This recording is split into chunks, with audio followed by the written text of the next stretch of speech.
Couldn't do that. All right. How's everyone doing today?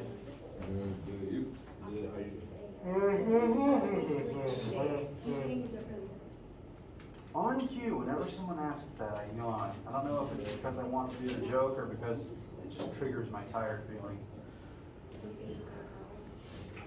But mostly sleepy. Constant problem for me, looking into it. Any questions, thoughts, concerns, etc. from you guys before we get started today?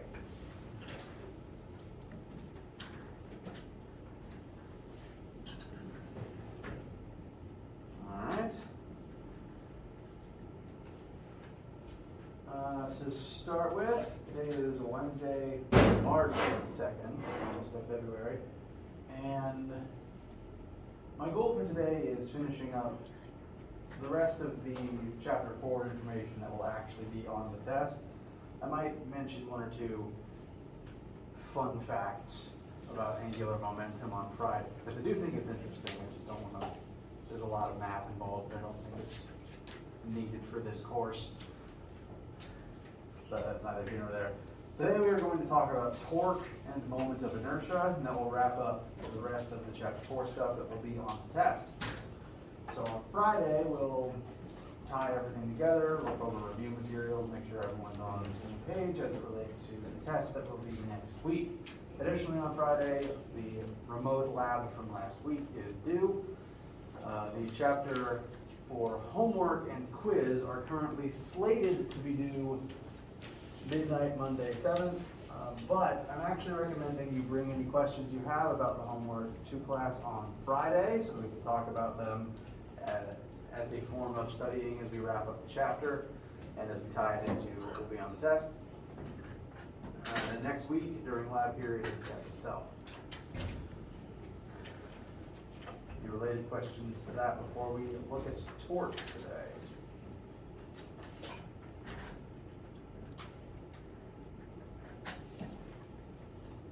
Alright.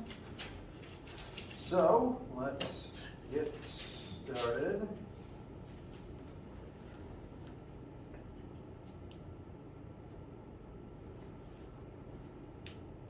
As we've been talking about these rotational concepts, we've been noting that most of the linear stuff we have looked at thus far has angular counterparts, where you can describe the motion of a wheel using the same things, just replacing radians, meters with radians. And that is set to continue. We took a brief kind of divergence from that trend as we started talking about centripetal force and centripetal acceleration, but now I want to show you a few more linear angular counterparts. Put my little table back up here. Linear, angular, delta D, V, it's supposed to be A, delta, theta, omega, and alpha.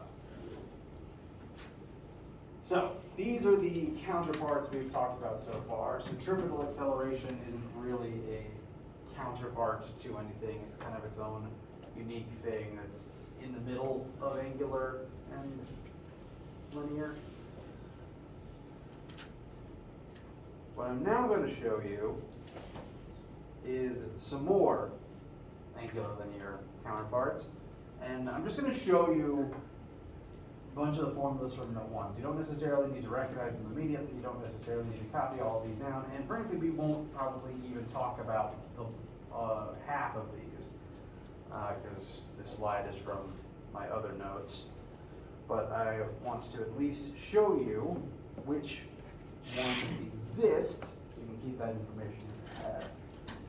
So, linearly, we've talked about such concepts as force linearly in straight lines, momentum, the relationship between force and momentum, and kinetic energy. We're mostly going to look at just force today, but all of these things, force, momentum, and kinetic energy, do all have angular counterparts.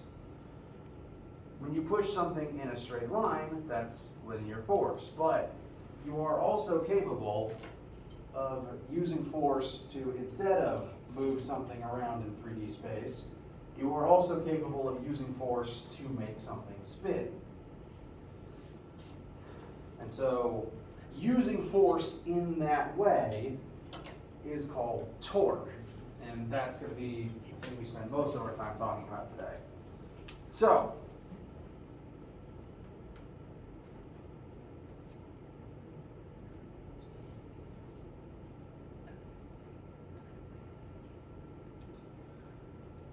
linear force causes linear acceleration, and that's where the original formula F equals ma comes from.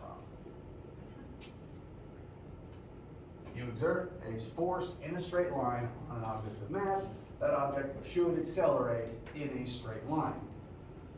But it is possible, like I just said, so I'm reiterating, to use force to make things spin instead. And frankly, humans only really exert linear forces. We can describe every force as pointing in a straight line. So when we use linear force to make something spin, we have to do it in a specific way such that it generates a different type of force called torque. And you generate torque literally every single day. First of all, is the word torque unfamiliar to anyone in this room? Has no one in this room heard it? I'm asking the question in a weird way. Raise your hand if you've never heard the word torque before. Okay. Is that right? I never heard it. You never heard torque? All right. So I find that interesting, but really it's fair to say, because it is fair to have not heard it before, because the place I see it come up most often in day-to-day life is in car commercials, where they're talking about like the torque the engine can exert on the tires to make them spin. So I was mostly just asking because I was curious. You generate torque every single day in some way, shape, or form. Anytime you use force to make something spin or rotate at all in any capacity, torque is generated from the force you used to make that object spin.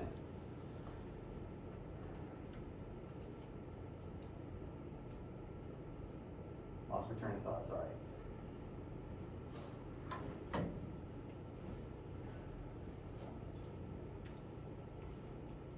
So, the difference between linear force and torque. Let's say I'm holding this bike tire and I'm holding it in the air.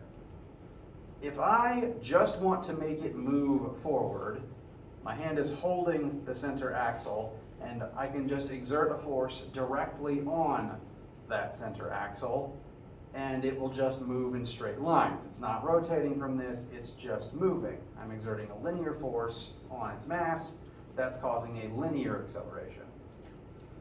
The way to generate torque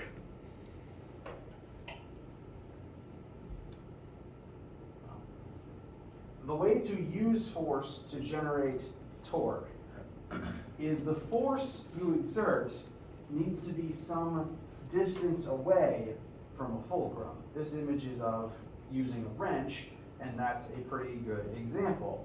Whenever you use a wrench, you usually exert a force on the end of the wrench, which is some distance away from the bolt you're actually trying to turn. So a force applied a distance away from some axis of rotation causes the force to turn into torque. So when I exert force on the axle of this bike, which is not some distance away from its axis of rotation, I'm exerting the force directly on its axle, it doesn't start spinning, it just moves in three-dimensional space. But if I grab the actual edge of the tire and exert some force on the edge, some distance away from the axle, torque is generated, and that causes it to accelerate angularly instead of accelerating linearly. anytime you make something spin, there is a conversion from force to torque. This occurs when you use a wrench. This occurs when you play any sport involving, say, a bat or a golf club or a tennis racket, because I don't have a meter stick in here. If you've ever played baseball, if you've played any sport involving some implement that you use to hit the ball with, using that implement is always more effective than using your bare hand. Would you agree? Playing baseball, it's way easier to hit the ball with the bat than it is to just punch it. Playing badminton, it's easier to use the racket than to just slap the thing. That's because when you use that object, the force you apply from your hand is now exerted some distance away from your hand. So you generate torque instead as you spin the object, the ball, the racket, the bat around to actually, hit the ball. But I think easily the most common place that you see it on a day-to-day basis is indoors.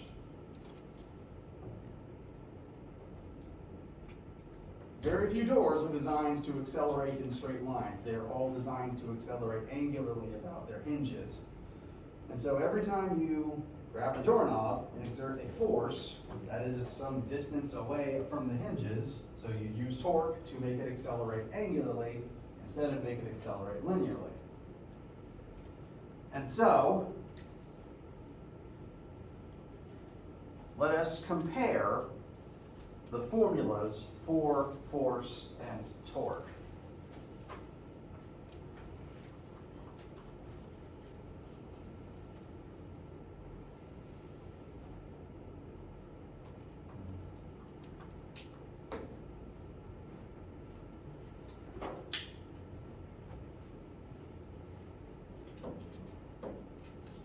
Now this first formula, I will go through each individual part of it.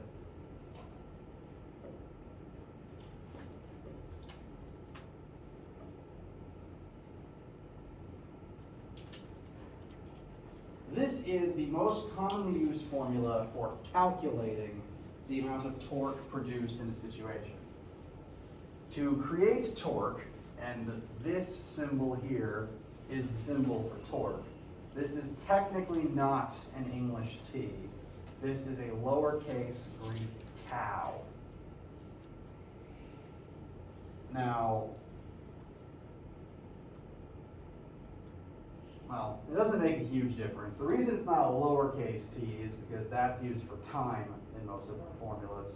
And it's not an uppercase T because that's reserved for some other things that won't actually come up in this class. So instead we use lowercase tau. I am going to hyper-stylize that with a very significant loopy on the top to make sure it is visually distinct from either form of English letter T.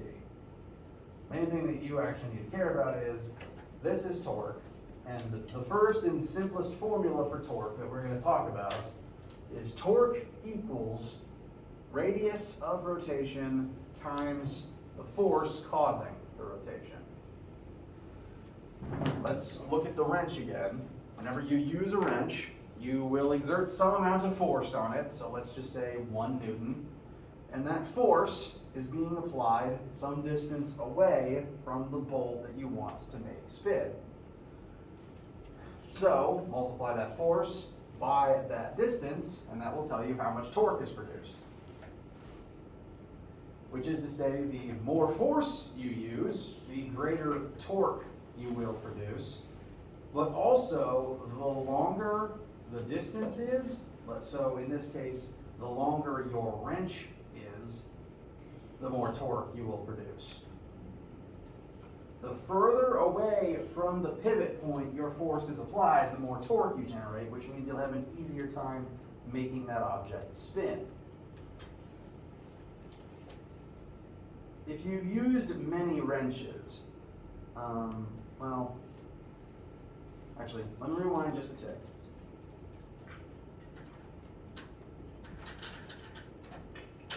The whole purpose of a wrench, of a crowbar, of a screwdriver is to generate torque to make life easier for us, because making things spin with torque is easier than making things spin by simply using your bare hands.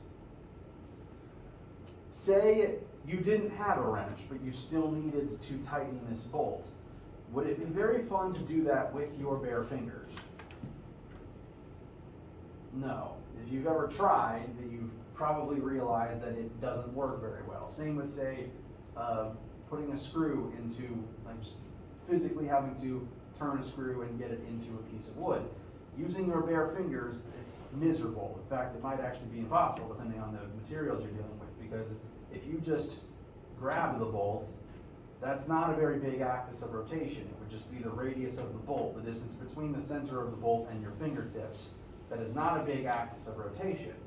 That drives down R and means that you're not generating much torque, no matter how hard you actually are able to turn it with your bare hands. We use wrenches because any distance away from the bolt is a greater distance than just the width of the bolt is. So any wrench, any screwdriver, any crowbar automatically makes the job easier. Any distance away, you generate more torque. And so really, the longer your wrench is, the easier the job is. It's the same with screwdrivers, actually. If you are ever having a hard time like actually getting a screw to turn, just find a longer screwdriver. It works surprisingly well. But a more straightforward example is, once again, doors. Note that, at least on Western style doors, the doorknob is on the opposite side of the door as the hinge is. That's because you want the doorknob, the part where you apply force, to be as far away from the hinge as possible. I encourage you to try this out for yourselves, but find a door and just tap on the far end of it, and note how straightforward it is to make it open and close when you're exerting force here, versus if you were to exert force right next to the hinge. It's a lot harder to do this than to do this. I encourage you to try that one for yourselves on your own time. A lot of tools exist entirely to make use of this principle. The more torque you generate, the easier it is to make something spin.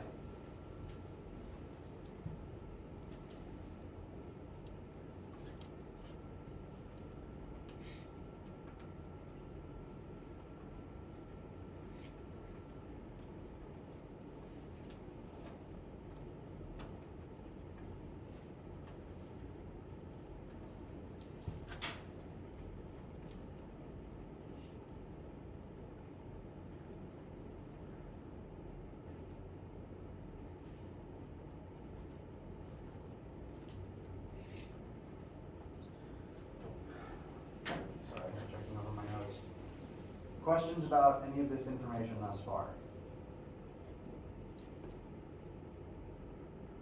Okay. So, let's use this formula in a quick example. Torque equals radius times force. I haven't mentioned it yet. You see this parallel sign, this perpendicular sign right here?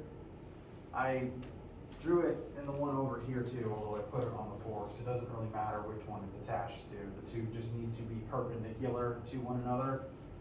The reason for that is,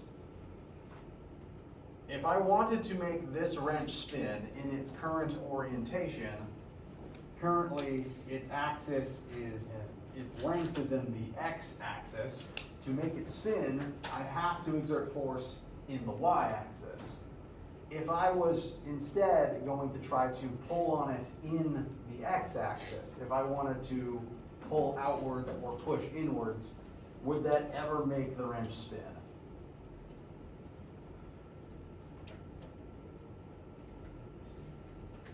If I was to grab this and physically pull outwards on it, that would never make it start turning.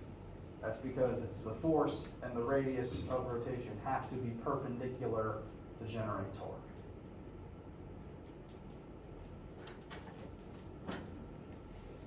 So that's why that symbol is there. And let's create a situation with some numbers in it, shall we?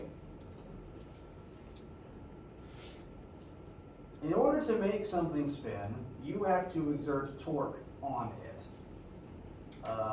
Same as linear force. If you want to make something move, you have to exert linear force on it. If, linearly speaking, if something isn't moving, that means all of the forces on it must be balanced and add up to 0. If something isn't spinning, that means all the torques acting on it must be balanced and add up to 0. Since torque is the angular counterpart to force, it inherits a lot of those behaviors. If something's not moving, it's in equilibrium. If it's in equilibrium, all the forces, all the torques must balance and add up to 0. Anytime something physically is capable of spinning, in this case, say a flagpole, but this is the type of, not a flagpole necessarily, but a sign pole on, like hanging from the side of a building. So I got a lot of examples like this when I was a physics student. It's just a common example used in torque questions. Usually, the way this is drawn,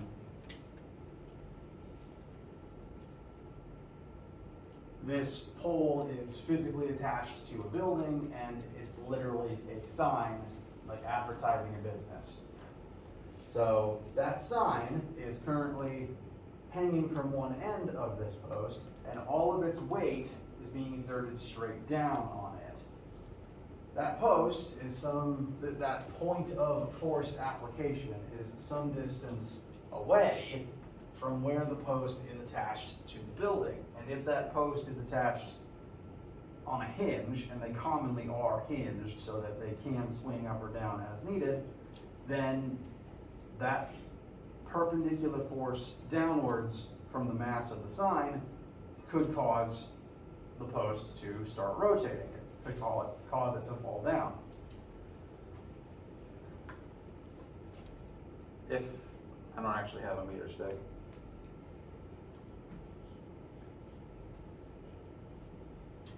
So very much the same case as if this is the post and my fingers are the pivot point. If some force starts pulling down on one end of it, the whole thing could start to accelerate because of that fact. It could start turning and eventually it'll just bottom out and hang loose against the side of the building. For it not to do that, we have to figure out how to balance this system. We have to get all the torques acting on this particular signpost to add up to 0. They have to be equal. And so the first thing that we've been asked to do is, how much torque is being produced by the weight of this sign hanging from the post?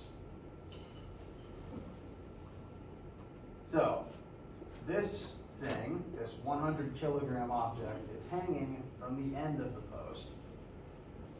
Its weight is the force currently being pulled downwards. So its weight is a force downwards on this post. This is the marker of the 9. I think that was my worst one yet.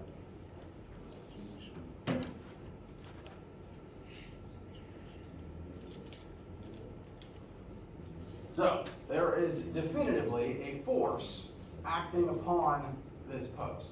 It's the force of gravity from the weight. The weight of this object is going to be a force downwards on the post. The force is down, the axis of the post itself is in the x-axis, so those two things are perpendicular to one another. That force will create torque in this object. And we need to figure out how much torque that is. So, torque is equal to radius times force. The radius at which this force is being applied is the length of the post. And this post, we've been told, is 1 meter long. So this force is being applied 1 meter away from this pivot, and so we will plug 1 meter in for our radius.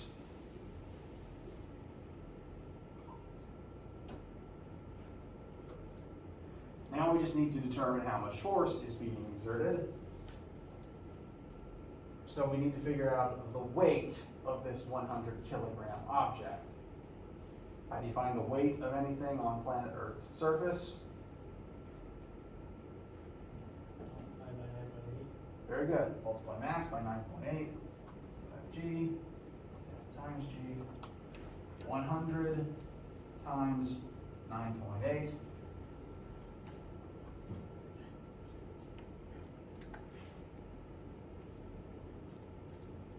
So the weight of the sign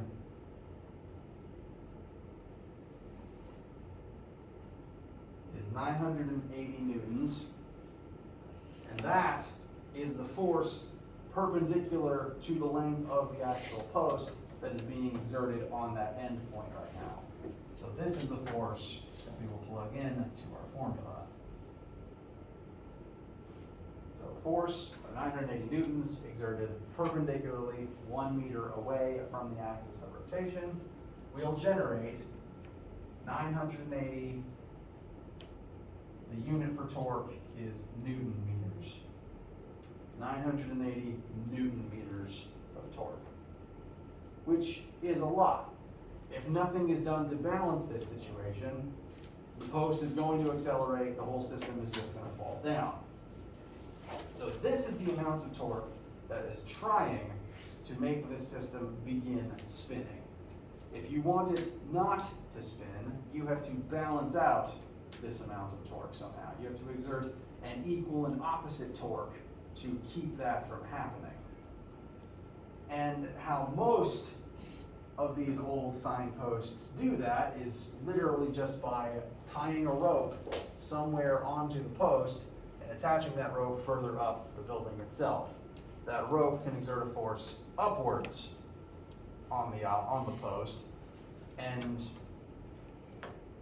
whereas this downward force is going to try to make the post spin this way, clockwise, an upward force, an upward torque would try to make it spin in the opposite direction, counterclockwise.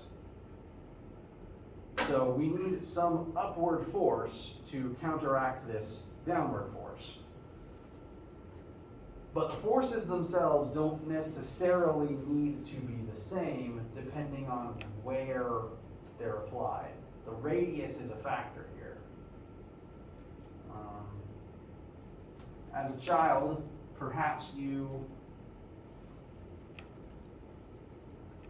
played on a seesaw at some point, a teeter-totter. This is another case of just torque in action, frankly. And at least when I was a kid, me, my siblings, my cousins, we all tried to play a game of trying to get the teeter-totter to balance as perfectly level as possible. It never worked very well, but we always tried. In order to balance this object, you have to balance the torques on all sides, like we're going to try to do with this sign. But depending on the weight of each child in this situation, they don't necessarily have to sit the same distance away from the fulcrum.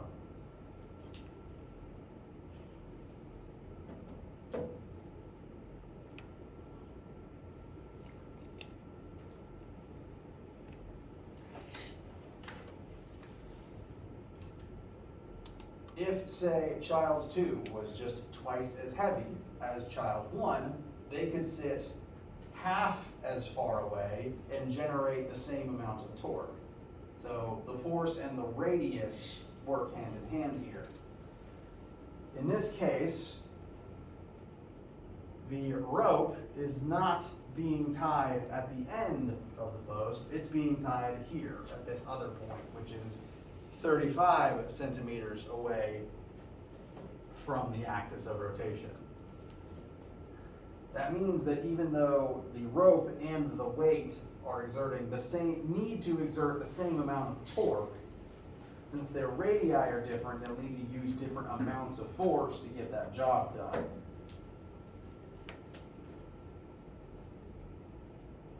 So, next question, what force must the rope pull upwards with in order to balance out this post?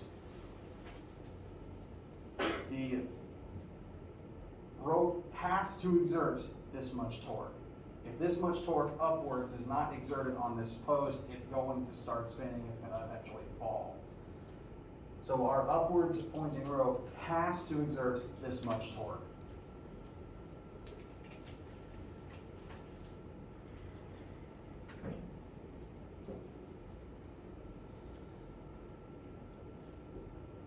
So, new case, we finished with the first part. We found how much torque the sign itself generates. Now we need to figure out how much force is required at that other point to generate as much torque upwards. So I've rewritten the formula, I plugged in the torque that we need. This is now the torque that the rope we're tying on has to generate. And that torque is going to come from the force that rope exerts times the distance that rope is tied from the pivot. We know that distance. We're told the rope is being tied 35 centimeters from the axis of rotation. So we do have a number there. Which means we can solve for the force that the rope has to exert to actually keep this system stationary.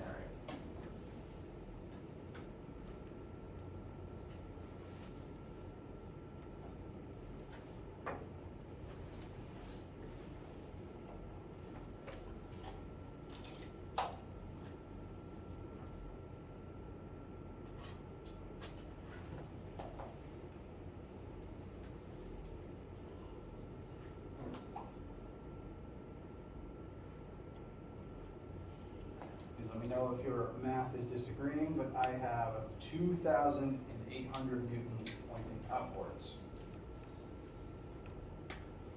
Anyone disagree with that calculation?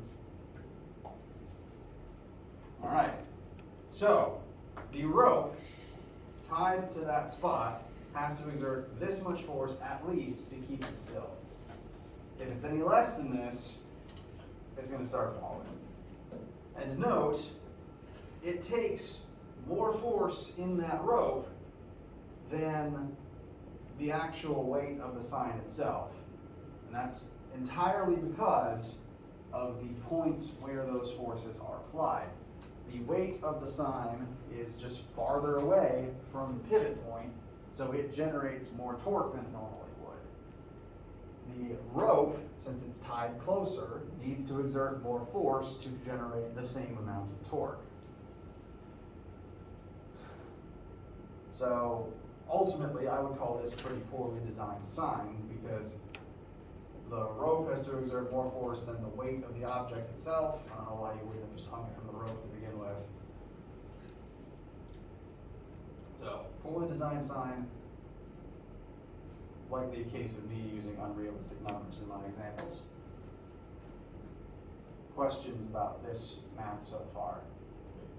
How'd you get to 2,800? So, using our torque formula, moving on, we moved from part one. This was our math for part one. We figured out how much torque the weight generates.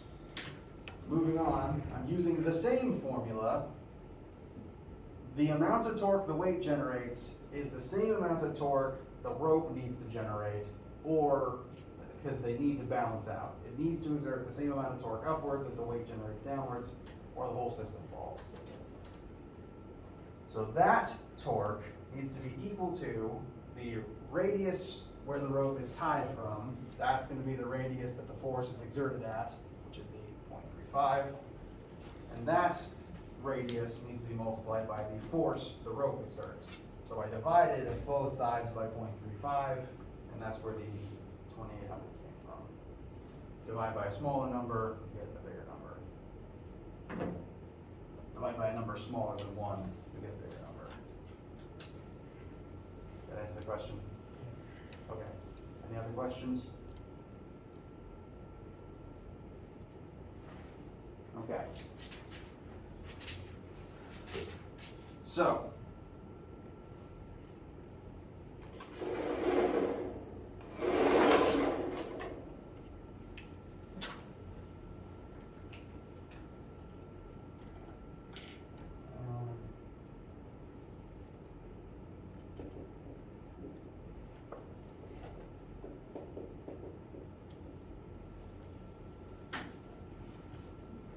I apologize for not listing this earlier.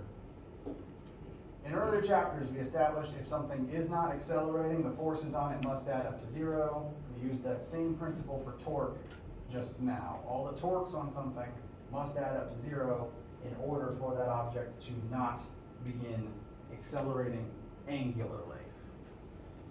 Torque, and this is kind of a weird thing about torque, torque is still a vector. It's just a very strange kind of vector, because torque is an angular quantity, but technically angular velocity and angular acceleration are also angular vectors. But in the angular world, you don't really move in three-dimensional space. There's no x, y, or z to point in the angular world. Instead, angular vectors point either clockwise or counterclockwise. If something in the angular space is a vector, that just means you need to note whether it's spinning clockwise or counterclockwise. Those are the only two directions for spinning objects. And so, for this formula, the direction of the force you exert just determines whether or not the rotation will be clockwise or counterclockwise. This wrench, if I exert a force upwards on its end here, then it'll begin spinning counterclockwise. But if I pull downwards, it'll begin spinning clockwise instead. So torque is a vector, but that vector status only differentiates between clockwise and counterclockwise. Those are the only directions a angular vector can have. They are technically still opposite directions, which is why if you add a clockwise torque with a counterclockwise torque, they can still add up to 0. We saw this on the signpost. Same situation. This weight downwards on the pole will create a clockwise torque. The rope pointing upwards will generate a counterclockwise torque. They are opposite directions but equal magnitude torques, so they add up to 0. And that's where this statement comes from. Those two torques, the 980 Newton meters downwards from the weight and the 980 Newton meters upwards from the rope, same magnitude but opposite directions. One wants to make it spin clockwise, one wants to make it spin counterclockwise. Therefore, they have opposite signs, so they add up to 0.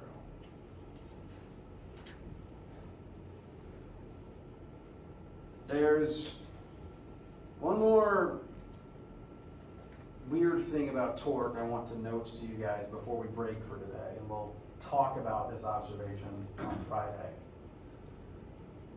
So far, all of the angular formulas we have looked at have been direct counterparts to their linear form. When we looked at angular displacement, velocity, and acceleration, those concepts used the same formulas. You just ripped out the linear version and replaced it with the angular version. The first 4 formulas that we learned still worked. You just had to swap meters for radians. But this formula for torque we've been using today doesn't really follow that trend. This is the formula for force we've been using, and this is the formula for torque we've just learned. these two formulas are not direct counterparts to one another. Force and torque are direct counterparts, but radius is not a counterpart to mass, and force is not a counterpart to acceleration. So this formula is a good formula. It's the simplest formula for finding torque. It's just not the angular counterpart of this formula specifically. This formula is actually the translation formula between force and torque. It's the formula that lets you take one of them and convert it into the other one by using the radius. That means there's a different formula for torque that actually defines torque. This formula here, Newton's second law, we've been using as the definition of force. Force on mass causes acceleration. There's a different formula for torque that is the counterpart to this one that actually defines it. And I want to show you that formula to begin talking about it. So here's more of the linear formulas that we've used during the semester. Newton's second law is right up there at the top. Force equals mass times acceleration. I'm going to now write down and show you the actual counterpart to Newton's second law.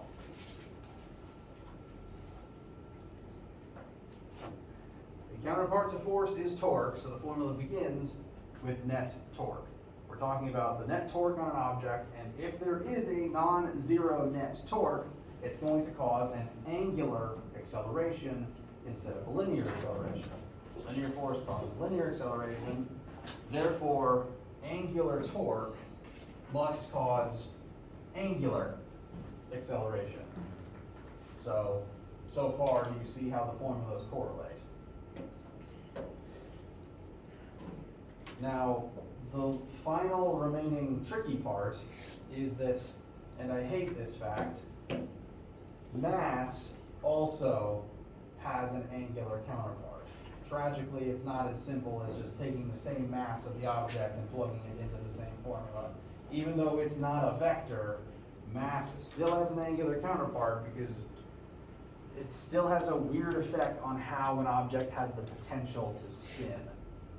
So I'm going to tell you what that counterpart is, and we will dissect what it means next time. The angular counterpart to mass is called moment of inertia.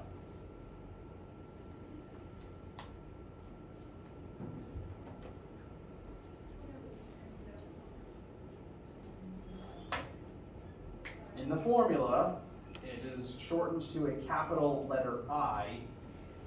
It is the angular counterpart to mass.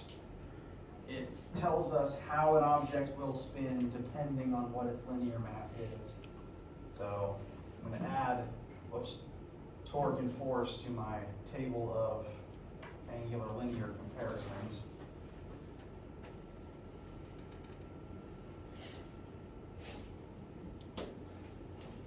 And the reason we differentiate between mass and moment of inertia is that